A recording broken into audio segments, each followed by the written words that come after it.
You can give as much as you want. If you can't forgive your neighbor, you don't understand judgment and justice. The day you don't forgive somebody, you have made yourself a judge. And the day you make yourself a judge, what happens is that God will also have to withdraw. Let's look at something. Isaiah 33 verse 22. He said, for the Lord is our judge. The Lord is our lawgiver. The lawgiver is the one who can be the judge. We cannot be judges because we are not lawgivers. He said, the Lord is our king. He will save us. This thing about God, even if God wants to be merciful to you, he will have to route it through righteousness. Why? Because his righteousness is what makes him just. So in the law, you see God's justice. Now some say, oh, the law, no, the law was spiritual. That's what Paul said. The law was spiritual. It was the people that were carnal. So I'll give you an example. He said, if men strive and hurt a woman with child, so that her fruit depart from her, and yet no mischief follow. What's the mischief that follow? That she, the woman, dies. He shall be surely punished, according as the woman's husband will lay upon him, and he shall pay as the judges determine. Next verse. And if any mischief follow, that means if the woman dies, then thou shalt give life for life. So if you want to understand justice, justice is life for life. Why did David's first child die? No matter how long he prayed, God said the child must die because you killed Uriah. It must be life for life before God can later show him mercy. So when we talk about God's love and God's mercy, it's not separate from his justice. And you have to also understand that the whole story is not just God and us. There's also the adversary. 1 Peter 5:8. Be sober, be vigilant, because your adversary. Do you see that word adversary? So the word adversary, in certain parts of scripture, the Greek word used there was antikimahi or antikimai. Antikimai is just someone who is just opposite. So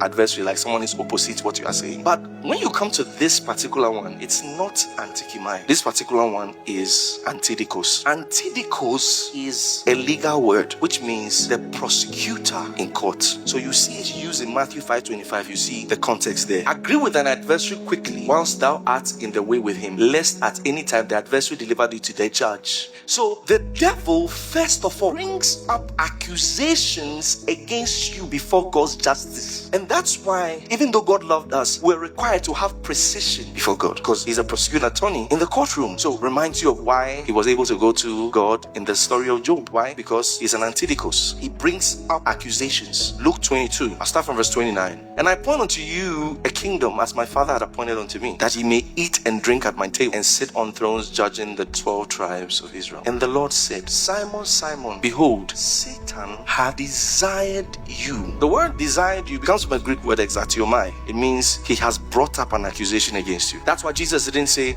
get thee behind me, Satan. He said, but I have prayed for you. He said, Satan has desired you. He has asked for you. He has made a demand, like in a trial. When did Satan desire him? If he could make that demand, that means there was a legal ground. What was the legal ground? Just before this, Jesus was telling the disciples,